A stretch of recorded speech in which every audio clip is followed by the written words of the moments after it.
ವೀಕ್ಷಕರೆಲ್ಲರಿಗೂ ದೈನಿಕ ರಾಶಿ ಫಲ ವಿಶೇಷ ಕಾರ್ಯಕ್ರಮಕ್ಕೆ ಸ್ವಾಗತ.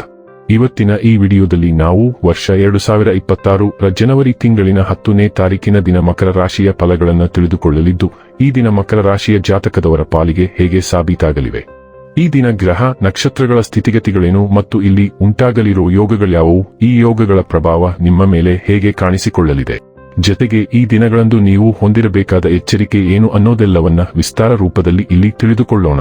ಮಾಹಿತಿ ತಿಳಿದುಕೊಳ್ಳುವುದಕ್ಕೂ ಮುನ್ನ ನಮ್ಮ ವಿನಂತಿ ಎಂದರೆ, ನೀವಿನ್ನೂ ನಮ್ಮ ಚಾನೆಲ್ ಸಬ್ಸ್ಕ್ರೈಬ್ ಮಾಡಿಲ್ಲವೆಂದರೆ ದಯವಿಟ್ಟು ಈಗಲೇ ನಮ್ಮ ಚಾನೆಲ್ ಅನ್ನು ಸಬ್ಸ್ಕ್ರೈಬ್ ಮಾಡಿ. ಹಾಗೆ ನಿರಂತರ ವಿಡಿಯೋ ಅಪ್ಡೇಟ್ಸ್ಗಳಿಗಾಗಿ ಪಕ್ಕದ ಬೆಲ್ ಐಕಾನ್ ಕ್ಲಿಕ್ ಮಾಡಿ. ವೀಕ್ಷಕರೇ, ದೈನಿಕ ರಾಶಿ ಫಲಗಳನ್ನು ತಿಳಿದುಕೊಳ್ಳುವುದಕ್ಕೂ ಮುನ್ನ ಈ ದಿನ ಗ್ರಹ ನಕ್ಷತ್ರ ತಿಥಿಗಳ ಮಾಹಿತಿ ಮತ್ತು ಯೋಗಗಳ ಕುರಿತು ನೋಡೋಣ. ಈ ದಿನವು ಶನಿವಾರದ ದಿನವಾಗಿರಲಿದ್ದು, ಪುಷ್ಯ ಮಾಸದ ಕೃಷ್ಣ ಪಕ್ಷದ ಸಪ್ತಮಿಯ ತಿಥಿ ಇರಲಿದೆ. ಸಪ್ತಮಿ ತಿಥಿಯು ಈ ದಿನ ಬೆಳಿಗ್ಗೆಯ 8:23 ಇರಲಿದ್ದು, ನಂತರದಲ್ಲಿ ಅಷ್ಟಮಿ ತಿಥಿ ಪ್ರಾರಂಭವಾಗಲಿದೆ. ಜತೆಗೆ ಈ ದಿನ ಮಧ್ಯಾಹ್ನದ 3:40 ಹಸ್ತ ನಕ್ಷತ್ರದ ಗೋಚರವಿರಲಿದ್ದು, ನಂತರದಲ್ಲಿ ಚೈತ್ರ ನಕ್ಷತ್ರದ ಗೋಚರ ಪ್ರಾರಂಭವಾಗಲಿದೆ. ಜತೆಗೆ ಈ ದಿನ ಮಧ್ಯಾಹ್ನದ 4:59 ಅತಿಗಂಡ ಹೆಸರಿನ ಯೋಗ ಇರಲಿದ್ದು, ನಂತರದಲ್ಲಿ ಸುಕರ್ಮ ಹೆಸರಿನ ಯೋಗ ಪ್ರಾರಂಭವಾಗಲಿದೆ. ಇನ್ನು ಈ ದಿನ ಚಂದ್ರದೇವನು ರಾತ್ರಿಯ 4:52 ಕನ್ಯಾ ರಾಶಿ, ನಂತರದಲ್ಲಿ ತುಲಾ ರಾಶಿಯಲ್ಲಿ ಗೋಚರಿಸಲಿದ್ದೆ. ಅದೇ ಸೂರ್ಯದೇವನು ಈ ದಿನ ಧನುರಾಶಿಯಲ್ಲಿ ಗೋಚರಿಸಲಿದ್ದಾನೆ. ಇನ್ನು ಈ ದಿನದಂದು ಅಭಿಜಿತ್ ಮಧ್ಯಾಹ್ನದ 12:08 ಇಂದ ಮಧ್ಯಾಹ್ನದ 12:50 ಇರಲಿದೆ.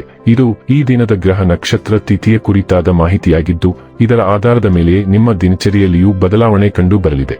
ಇನ್ನು ಈಗ ಈ ದಿನದ ಮಕರ ರಾಶಿಯ ಫಲಗಳ ಕುರಿತು ನೋಡುವುದಾದರೆ, ಧ್ಯಾನ ಪರಿಹಾರ ತರುತ್ತದೆ. ನೀವು ಪ್ರಯಾಣ ಮಾಡುವ ಮತ್ತು ಹಣ ಖರ್ಚು ಮಾಡುವ ಮನಸ್ಥಿತಿಯಲ್ಲಿರುತ್ತೀರಿ. ಆದರೆ ಹಾಗೆ ಮಾಡಿದಲ್ಲಿ ನೀವು ವಿಷಾದಿಸುತ್ತೀರಿ. ಮನೆಯ ಸದಸ್ಯರೊಬ್ಬರ ವರ್ತನೆಯಿಂದ ನೀವು ತೊಂದರೆಗೊಳಗಾಗಬಹುದು. ನೀವು ಅವರೊಂದಿಗೆ ಮಾತನಾಡುವ ಅಗತ್ಯವಿದೆ. ಪ್ರಣಯ ರೋಮಾಂಚಕಾರಿಯಾಗಿರುತ್ತದೆ. ಆದ್ದರಿಂದ ನೀವು ಪ್ರೀತಿಸುವವರನ್ನು ಸಂಪರ್ಕಿಸಿ ಮತ್ತು ದಿನದ ಅತ್ಯುತ್ತಮ ಲಾಭ ಪಡೆಯಿರಿ. ನಿಮ್ಮ ಸಂವಹನ ತಂತ್ರಗಳು ಮತ್ತು ಕೆಲಸದ ಕೌಶಲಗಳು ಪರಿಣಾಮಕಾರಿಯಾಗಿರುತ್ತವೆ. ನಿಮ್ಮ ಸಂಗಾತಿಯು ಇಂದು ನಿಮ್ಮನ್ನು ಸಂತೋಷಗೊಳಿಸುವಲ್ಲಿ ಪ್ರಯತ್ನಗಳನ್ನು ಮಾಡುತ್ತಾರೆ. ನಿಮ್ಮ ರಚನಾತ್ಮಕತೆಗೆ ಹೊಸ ಆಯಾಮವನ್ನು ನೀಡಲು ಒಳ್ಳೆಯ ದಿನ. ನಿಜವಾಗಿಯೂ ಅದ್ಭುತ ಮತ್ತು ಸೃಜನಶೀಲವಾಗಿರುವಂತಹ ಆಲೋಚನೆಗಳು ಬರಬಹುದು. ನೀವು ದಿನವಿಡೀ ಎಲ್ಲವನ್ನೂ ಎಚ್ಚರಿಕೆಯಿಂದ ಮತ್ತು ಸಂಪೂರ್ಣತೆಯಿಂದ ಸಮೀಪಿಸುತ್ತೀರಿ. ನೀವು ಯೋಜನೆಯ ವಿವರವಾದ ಯೋಜನೆಯಲ್ಲಿ ತೊಡಗಿಸಿಕೊಳ್ಳುವ ಸಾಧ್ಯತೆಯಿದೆ ಮತ್ತು ನೀವು ಅದರ ಬಗ್ಗೆ ತುಂಬಾ ಕೂಲಂಕಷವಾಗಿರುತ್ತೀರಿ. ನೀವು ತುಂಬಾ ಶ್ರಮಶೀಲರಾಗಿರುತ್ತೀರಿ ಮತ್ತು ಇದು ನಿಮ್ಮ ಕೆಲಸದಲ್ಲಿ ಪ್ರತಿಫಲಿಸುತ್ತದೆ. ಇದಕ್ಕಾಗಿ ನೀವು ಮೆಚ್ಚುಗೆಯನ್ನು ಸಹ ಗಳಿಸುವಿರಿ. ಸೃಜನಶೀಲತೆಯ ಒಂದು ಬಿರುಸಿನ ಬೆಳವಣಿಗೆ ನಿಮ್ಮ ದಿನದ ಪ್ರತಿಯೊಂದು ಅಂಶವನ್ನು ಗುರುತಿಸುತ್ತದೆ. ಆರೋಗ್ಯ ಮತ್ತು ಸ್ವಾಸ್ಥ್ಯ ಬಗ್ಗೆ ತಿಳಿದುಕೊಳ್ಳೋಣ. ನಿಮ್ಮ ಆಂತರಿಕ ಆತ್ಮಕ್ಕೆ ಸ್ವಲ್ಪ ಸಮಾಧಾನವನ್ನು ಪಡೆಯಲು ಆಧ್ಯಾತ್ಮಿಕತೆಯ ಮೇಲೆ ಕೇಂದ್ರೀಕರಿಸುವ ಸಮಯ ಇದು. ಆದ್ದರಿಂದ ಆಧ್ಯಾತ್ಮಿಕವಾಗಿ ಆಧಾರಿತ ಜನರನ್ನು ಹುಡುಕಲು ನಿಮ್ಮ ಸಮಯವನ್ನು ವಿನಿಯೋಗಿಸಿ. ನಿಮ್ಮ ಜೀವನದ ಕೆಲವು ಘಟನೆಗಳಿಂದ ನೀವು ಅಸಮಾಧಾನಗೊಂಡಿರಬಹುದು ಅಥವಾ ಬಹುಶಃ ನೀವು ಬೊಜ್ಜುತನದಿಂದ ಬಳಲುತ್ತಿರುವುದರಿಂದ ನಿಮಗೆ ಗಮನಹರಿಸಲು ಕಷ್ಟವಾಗಬಹುದು. ಡೈಲಿ ಲವ್ ಮತ್ತು ರಿಲೇಶನ್ಶಿಪ್ ಬಗ್ಗೆ ತಿಳಿದುಕೊಳ್ಳೋಣ. ನಿಮ್ಮ ಸಂಬಂಧವನ್ನು ಹೊಸ ಮಟ್ಟಕ್ಕೆ ಕೊಂಡೊಯ್ಯಲು ಈ ದಿನ ಸೂಕ್ತ. ನೀವು ಯಾರೊಂದಿಗಾದರೂ ಸ್ಥಿರವಾಗಿ ಹೋಗುತ್ತಿದ್ದರೆ ಇಂದು ಅದು ಅಂತಿಮವಾಗಿ ಇತ್ಯರ್ಥವಾಗುವ ದಿನವಾಗಿರಬಹುದು. ನೀವು ಕುಟುಂಬವನ್ನು ಪ್ರಾರಂಭಿಸಲು ಸಹ ನಿರ್ಧರಿಸಬಹುದು. ಒಂಟಿ ವ್ಯಕ್ತಿಗಳು ಭವಿಷ್ಯದಲ್ಲಿ ಪ್ರಮುಖ ಪಾತ್ರ ವಹಿಸುವ ಹೊಸ ವ್ಯಕ್ತಿಯನ್ನು ಭೇಟಿಯಾಗುವ ಸಾಧ್ಯತೆ ಹೆಚ್ಚು. ನಿಮ್ಮ ಪ್ರೀತಿ ಪಾತ್ರರೊಂದಿಗೆ ಸಮಯ ಕಳೆಯಲು ಮರೆಯದಿರಿ. ವೃತ್ತಿ ಮತ್ತು ಹಣ ಬಗ್ಗೆ ತಿಳಿದುಕೊಳ್ಳೋಣ.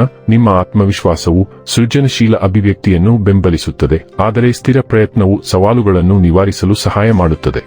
ಅನಗತ್ಯ ಸಂಘರ್ಷಗಳನ್ನು ತಪ್ಪಿಸಲು ನಿಮ್ಮ ವೃತ್ತಿಪರ ಸಂವಹನಗಳಲ್ಲಿ ಸಾಮರಸ್ಯವನ್ನು ಕಾಪಾಡಿಕೊಳ್ಳಿ. ಹೊಸ ವಿಧಾನಗಳು ಮತ್ತು ಆಲೋಚನೆಗಳಿಗೆ ಮುಕ್ತರಾಗಿರಿ. ವಿಶೇಷವಾಗಿ ಒತ್ತಡದಲ್ಲಿರುವಾಗ ಇಂದು ನೀವು ನಿಮ್ಮ ಕಾರ್ಯಗಳನ್ನು ಹೇಗೆ ಅನುಸರಿಸುತ್ತೀರಿ, ತಾಳ್ಮೆಯಿಂದ ಅಥವಾ ಪ್ರತಿಕ್ರಿಯಾತ್ಮಕವಾಗಿ ನೀವು ಪ್ರಗತಿ ಸಾಧಿಸುತ್ತೀರಾ ಅಥವಾ ಹಿನ್ನಡೆಗಳನ್ನು ಎದುರಿಸುತ್ತೀರಾ ಎಂಬುದನ್ನು ನಿರ್ಧರಿಸುತ್ತದೆ. ಇನ್ನು ಕೊನೆಯದಾಗಿ ಈ ದಿನ ಮಾಡಿಕೊಳ್ಳಬೇಕಾದ ಉಪಾಯಗಳ ಕುರಿತು ನೋಡುವುದಾದರೆ, ಆರ್ಥಿಕ ಪರಿಸ್ಥಿತಿಯನ್ನು ಉತ್ತಮಗೊಳಿಸಲು ಓಂ ನೀಲವರ್ಣಾಯ ವಿದ್ಮಹೇ ಸೈನ್ಹಿಕೇಯಾಯ ಧೀಮಹಿ ತನ್ನೋಂ ರಾಹುವ ಪ್ರಚೋದಯಾತ್ ಮಂತ್ರವನ್ನು 11 ಬಾರಿ ಉಚ್ಚರಿಸಿ. ವೀಕ್ಷಕರೇ, ಇದಾಗಿತ್ತು ಮಕರ ರಾಶಿಯ ಜಾತಕದವರ ದೈನಿಕ ರಾಶಿ ಫಲದ ಮಾಹಿತಿ ಇಷ್ಟವಾದರೆ ವಿಡಿಯೋವನ್ನು ಲೈಕ್ ಮತ್ತು ಶೇರ್ ಮಾಡಿ.